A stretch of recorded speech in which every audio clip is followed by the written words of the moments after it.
This is a helpful story about encouragement. Listen closely. Get the message. Two men, both gravely ill, occupied the same hospital room. One man was allowed to sit up in his bed for an hour every afternoon to help drain the fluid from his lungs.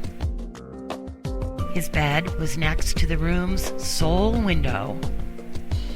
The other man had to spend all of his time fixed on his back. The men babbled for hours on end. They spoke of their wives and families, their homes, their careers, their involvement in the military service, and where they had been on holiday. And each afternoon, when the man in the bed by the window could sit up, he would pass the time by reporting to his roommate all the things he could see outside the window.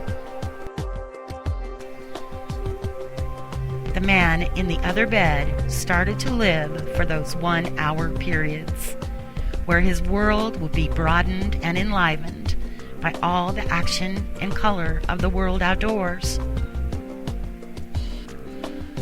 The window overlooked a park with a lovely lake.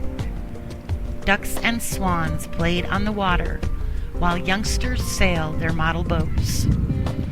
Young lovers walked arm in arm amid flowers of every color of the rainbow.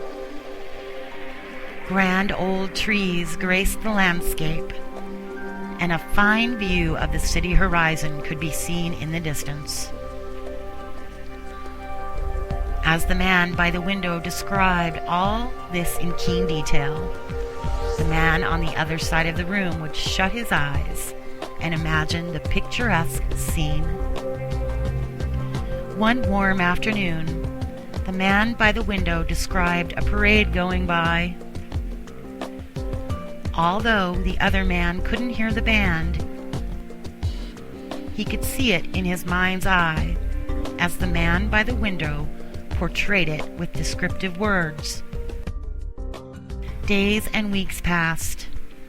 One morning, the day nurse arrived to bring water for their baths, only to find the lifeless body of the man by the window, who had died peacefully in his sleep.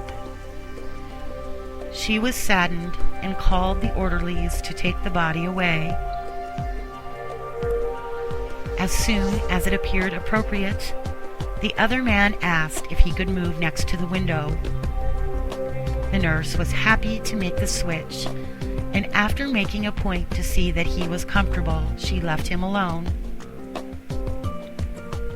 Slowly, painfully, he propped himself up on one elbow to take his first look at the world outdoors.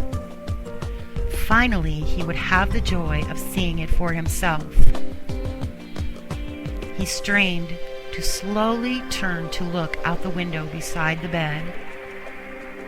It faced a blank wall.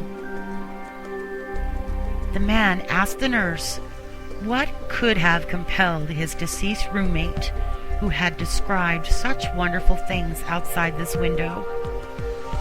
The nurse responded that the man was blind and could not even see the wall. She stated, "Perhaps he just desired to encourage you." Think of this story often and see how many people you can encourage today with a kind word.